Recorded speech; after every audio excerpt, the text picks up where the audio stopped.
त्वमेव माता च पिता त्वमेव त्वमेव बन्धु च सखा त्वमेव त्वमेव विद्या द्रविणं त्वमेव त्वमेव सर्वं मम देव देवा। धर्मक्षेत्रे कुरुक्षेत्रे समवेता योत्सवा मामका पांडवाश्चैव किम कुर्वत संजय। कुरुक्षेत्र का मैदान 5 योजन पर, जिसका पूरा क्षेत्रफल लगभग 40 किलोमीटर, और इस मैदान में एक ओर कौरव और दूसरी ओर पांडवों की सेना युद्ध के लिए तैयार खड़ी है। दोनों पक्षों से शंख ध्वनि से युद्ध की शुरुआत होती है और इसी दौरान अर्जुन भगवान श्री कृष्ण से कहते हैं, जो कि उनके रथ को चला रहे हैं, इस युद्ध में भगवान श्री कृष्ण ने सारथी का काम किया था। तो अर्जुन कहते हैं कि हे प्रभु, मेरे रथ को दोनों सेनाओं के बीचों बीच ले चलिए, ताकि मैं यह भली बात समझ सकूं कि मुझे किनके विरुद्ध अपने अस्त्र शस्त्र चलाने हैं।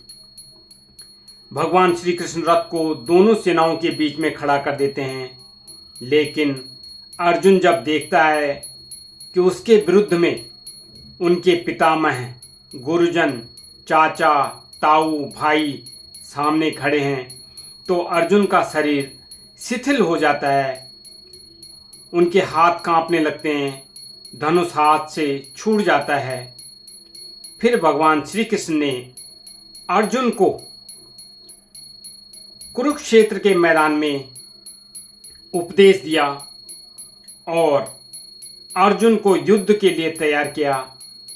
यही उपदेश श्रीमद् भगवद गीता में विस्तृत रूप से 18 अध्यायों में वर्णित हैं और उनका मैं यहाँ पर संक्षिप्त वर्णन दे रहा हूँ। सर्वप्रथम गीता के 18 अध्याय, और जो ये युद्ध है इसको संजय देख रहे हैं अपनी दिव्य दृष्टि से और धृतराष्ट्र को बताते जा रहे हैं। तो गीता के जो 18 अध्याय हैं अलग अलग, सबसे पहला अर्जुन विषाद योग, जिसमें वो सेना का सैन्य निरीक्षण करते हैं। दूसरा सांख्य योग, जिसमें गीता का सार है। तीसरा कर्म योग। चौथा अध्याय ज्ञान कर्म संन्यास योग। 5वां अध्याय कर्म संन्यास योग। 6ठा अध्याय आत्म संयम योग। 7वां अध्याय ज्ञान विज्ञान योग।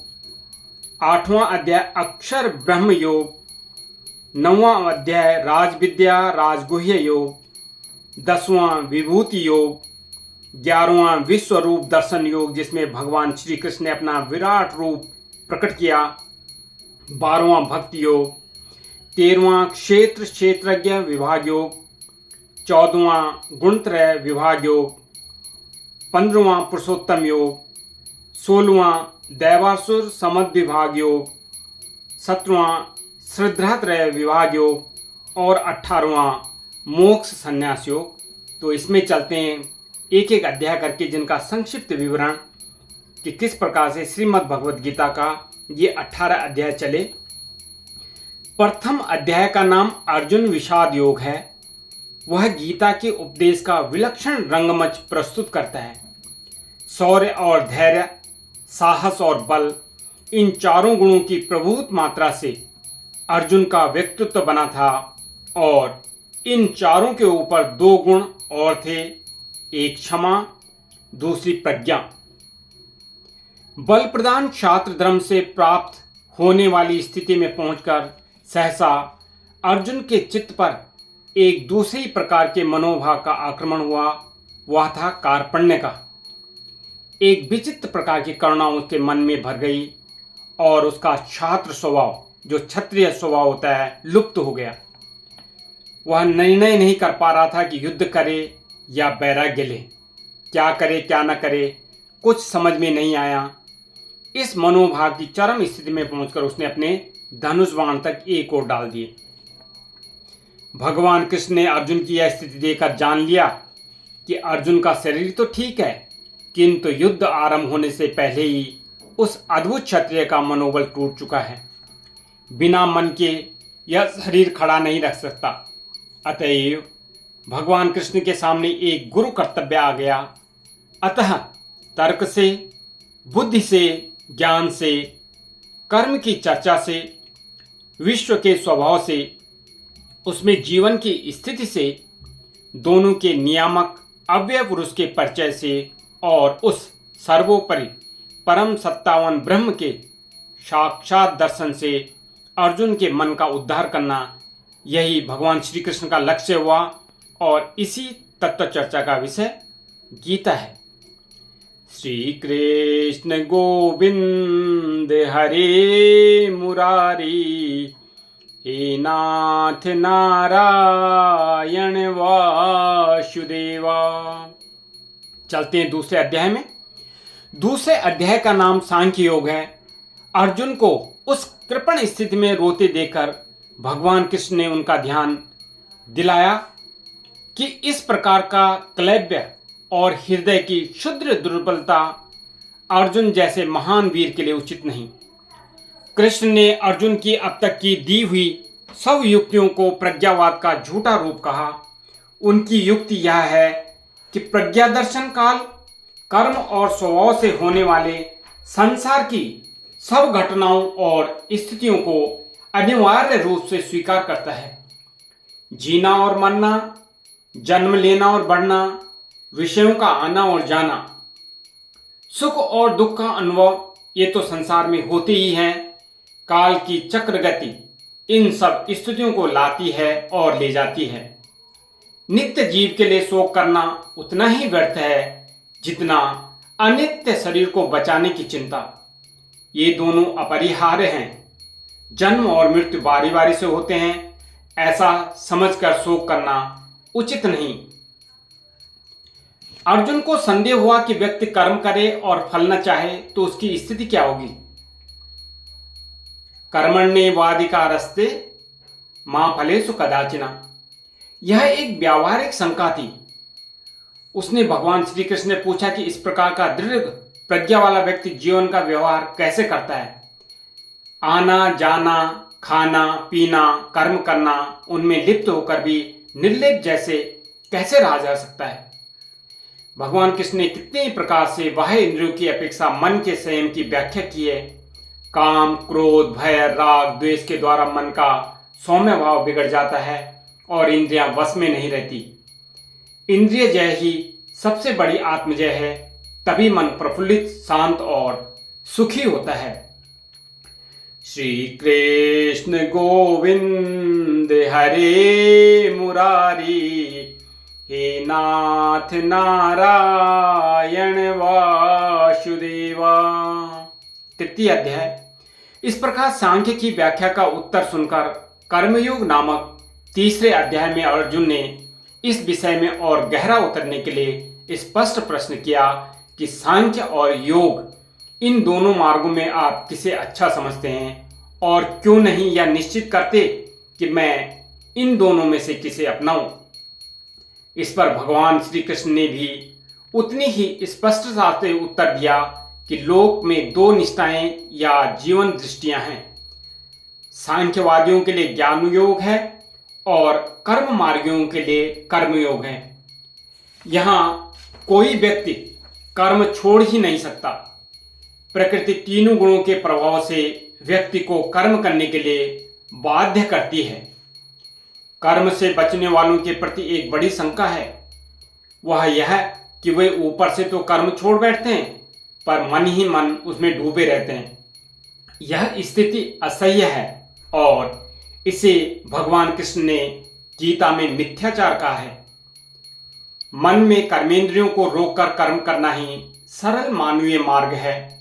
कर्म के बिना समाज का ढांचा खड़ा नहीं रह सकता। जो लोक के नेता हैं, जनक जैसे ज्ञानी हैं, वे भी कर्म में प्रवृत्त रहते हैं।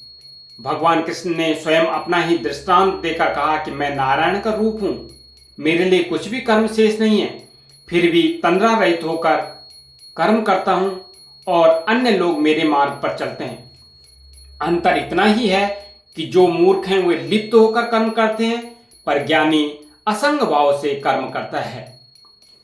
श्री कृष्ण गोविंद हरे मुरारी, हे नाथ नारायण वासुदेवा। चतुर्थ अध्याय। चौथे अध्याय में, जिसका नाम ज्ञान कर्म संन्यास योग है, यह बताया गया है कि ज्ञान प्राप्त करके कर्म करते हुए भी कर्म संन्यास का फल किस उपाय से प्राप्त किया जा सकता है। यही गीता का वह प्रसिद्ध आश्वासन है कि जब जब धर्म की ग्लानि होती है, तब तब मनुष्यों के बीच भगवान का अवतार होता है, अर्थात भगवान की शक्ति विशेष रूप से मूर्त होती है। यहीं पर एक वाक्य विशेष ध्यान देने योग्य है। क्षिप्रम ही मानुषे लोके सिद्धिर्भवति कर्मजा। कर्म से सिद्धि, इससे बड़ा प्रभावशाली जय सूत्र गीता दर्शन में नहीं है, किंतु गीता तत्व इस सूत्र में इतना सुधार और करता है कि वह कर्म असंग भाव से अर्थात फलाशक्ति से बचकर करना चाहिए। यदा यदा हि धर्मस्य ग्लानिर्भवति भारत, अभ्युत्थानम अधर्मस्य तदात्मानं सृजाम्यहम्, परित्राणाय साधूनां विनाशाय च दुष्कृतां, धर्म संस्थापनार्थाय संभवामि युगे युगे। भगवान श्री कृष्ण कहते हैं कि जब जब धर्म की हानि और अधर्म की वृद्धि होती है, तब तब मैं अपने स्वरूप की रचना करता हूँ। साधुओं की रक्षा के लिए, दुष्कर्मियों का विनाश करने के लिए, धर्म की स्थापना के लिए मैं युग युग में मानव के रूप में अवतार लेता हूँ। श्री कृष्ण गोविंद हरे मुरारी, हे नाथ नारायण वासुदेवा। पांचवा अध्याय। पांचवें अध्याय कर्म संन्यास योग नामक में फिर वही युक्तियां हैं और दृढ़ रूप से कही गई हैं। इसमें कर्म के साथ जो मन का संबंध है, उसके संस्कार पर या उसे विशुद्ध करने पर विशेष ध्यान दिलाया गया है। यह भी कहा गया है कि ऊंचे धरातल पर पहुंचकर सांख्य और योग में कोई भेद नहीं रह जाता है। किसी एक मार्ग पर ठीक प्रकार से चले तो समान फल प्राप्त होता है। जीवन के जितने कर्म हैं, सबको समर्पण कर देने से व्यक्ति एकदम शांति से ध्रुव बिंदु पर पहुंच जाता है और जल में खिले कमल के समान कर्म रूपी जल में लिप्त नहीं होता। भगवान श्री कृष्ण इस अध्याय में कर्मयोग और साधु पुरुष का वर्णन करते हैं तथा बताते हैं कि मैं सृष्टि के हर जीव में समान रूप से रहता हूं, अतः प्राणी को समदर्शी होना चाहिए। विद्या विनय संपन्ने ब्राह्मणे गविहस्तिनि, शुचि च स्वपाके च पंडिता समदर्शिनः। ज्ञानी महापुरुष विद्या विनय युक्त ब्राह्मण में और चांडाल में तथा गाय, हाथी एवं कुत्ते में भी समरूप परमात्मा को देखने वाले होते हैं। श्री कृष्ण गोविंद हरे मुरारी, हे नाथ नारायण वासुदेवा। छठा अध्याय। छठा अध्याय आत्म संयम योग है, जिसका विषय नाम से प्रकट है। जितने विषय हैं उन सबसे इंद्रियों का संयम, यही कर्म और ज्ञान का निचोड़ है। सुख में और दुख में मन की समान स्थिति, इसे ही योग कहते हैं। श्री कृष्ण गोविंद हरे मुरारी, हे नाथ नारायण वासुदेवा। सातवां अध्याय। सातवें अध्याय की संज्ञा ज्ञान विज्ञान योग है। सृष्टि के नानात्व का ज्ञान विज्ञान है और नानात्व से एकत्व की ओर प्रगति ज्ञान है। ये दोनों दृष्टियां मानव के लिए उचित हैं। इस प्रसंग में विज्ञान की दृष्टि से अपरा और परा प्रकृति के इन दो रूपों को जो सुनिश्चित व्याख्या यहां गीता में दी है। अपरा प्रकृति में 8 तत्व हैं: पंचभूत, मन, बुद्धि और अहंकार। जिस अंड से मानव का जन्म होता है उसमें ये 8 रहते हैं, किंतु यह प्राकृत सर्ग है, अर्थात यह जड़ है। इसमें ईश्वर की चेष्टा के संपर्क से जो चेतना आती है उसे परा प्रकृति कहते हैं, वही जीव है। 8 तत्वों के साथ मिलकर जीवन 9वां तत्व हो जाता है।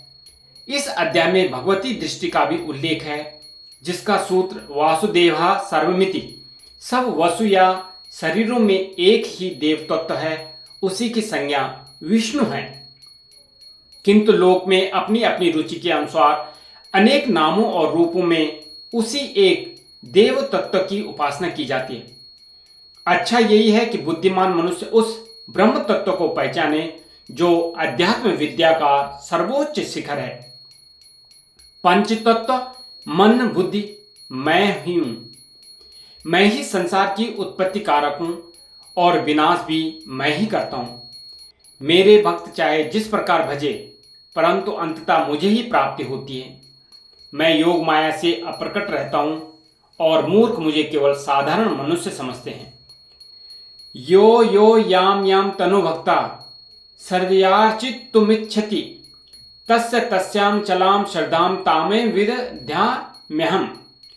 वेदाहं समतीतानि वर्तमानानि चार्जुन भविष्याणि च भूतानि माम तु वेद न कश्चन। श्री कृष्ण गोविंद हरे मुरारी, हे नाथ नारायण वासुदेवा। 8वां अध्याय। 8वें अध्याय की संज्ञा अक्षर ब्रह्म योग है। उपनिषदों में अक्षर विद्या का विस्तार हुआ। गीता में उस अक्षर विद्या का सार कह दिया गया है। अक्षर ब्रह्म परमम, अर्थात पर ब्रह्म की संज्ञा अक्षर है। मनुष्य अर्थात जीव और शरीर की संयुक्त रचना का नाम ही अध्यात्म है। जीव संयुक्त भौतिक देह की संज्ञा क्षर है और केवल शक्ति तत्व की संज्ञा आदि दैवक है। देह के भीतर जीव, ईश्वर तथा भूत, ये 3 शक्तियां मिलकर जिस प्रकार कार्य करती हैं उसे अधियज्ञ कहते हैं। गीताकार ने 2 श्लोकों में इन 6 परिभाषाओं का स्वरूप बांध दिया है। गीता के शब्दों में ओम एकाक्षर ब्रह्म है। श्री कृष्ण गोविंद हरे मुरारी, हे नाथ नारायण वासुदेवा। 9वां अध्याय। 9वें अध्याय को राजगुह्य योग कहा गया है, अर्थात यह अध्यात्म विद्या राज्ञी है और यह गुह्य ज्ञान सबसे श्रेष्ठ है। राजा शब्द का एक अर्थ मन भी था, अतः मन की दिव्य शक्तिमयों को किस प्रकार ब्रह्ममय बनाया जाए, इसकी युक्ति ही राजविद्या है। इस क्षेत्र में ब्रह्म तत्व का निरूपण ही प्रधान है। उसी से व्यक्त जगत का बारंबार निर्माण होता है। वेद का समस्त कर्मकांड, यज्ञ, अमृत और मृत्यु, संत और असंत और जितने भी देवी देवता हैं, सबका पर्यवसान ब्रह्म में है। लोक में जो अनेक प्रकार की देव पूजा प्रचलित है, वह भी अपने अपने स्थान में ठीक है। समन्वय की यह दृष्टि भागवत आचार्यों को मान्य थी। वस्तुतः यह उनकी बड़ी शक्ति है। श्री कृष्ण गोविंद हरे मुरारी, हे नाथ नारायण वासुदेवा। 10वां अध्याय। 10वें अध्याय का नाम विभूति योग है। इसका सार यह है कि लोक में जितने देवता हैं, सब एक ही भगवान की विभूतियां हैं। मनुष्य के समस्त गुण और अवगुण भगवान की शक्ति के ही रूप हैं। बुद्धि से इन देवताओं की व्याख्या चाहे न हो सके, किंतु लोक में तो वह है ही। कोई पीपल को पूज रहा है, कोई पहाड़ को, कोई नदी को, कोई समुद्र को, कोई उनमें रहने वाले मछली कछुओं को। यूं कितने देवता हैं, उनका कोई अंत नहीं। भागवतों ने इनकी सत्ता को स्वीकारते हुए सबको विष्णु का रूप मानकर समन्वय की एक नई दृष्टि प्रदान की। इसी का नाम विभूति योग है। जो सप्तद्वीप बलयुक्त अथवा चमत्कार युक्त है, वह सब भगवान का रूप है। इतना मान लेने से चित्त निर्विरोध स्थिति में पहुंच जाता है। सर्वभूतानि कौन्तेय प्रकृतिम यान्ति मामिकाम कल्पक्षये पुनस्तानि कल्पादो विसर्जयाम्यहम्। श्री कृष्ण गोविंद हरे मुरारी, हे नाथ नारायण वासुदेवा। 11वां अध्याय। 11वें का नाम विश्व रूप दर्शन योग है। इसमें अर्जुन ने भगवान का विश्व रूप देखा।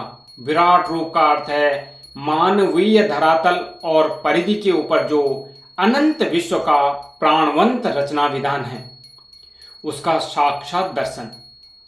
विष्णु का जो चतुर्भुज रूप है वह मानवीय धरातल पर सौम्य रूप है।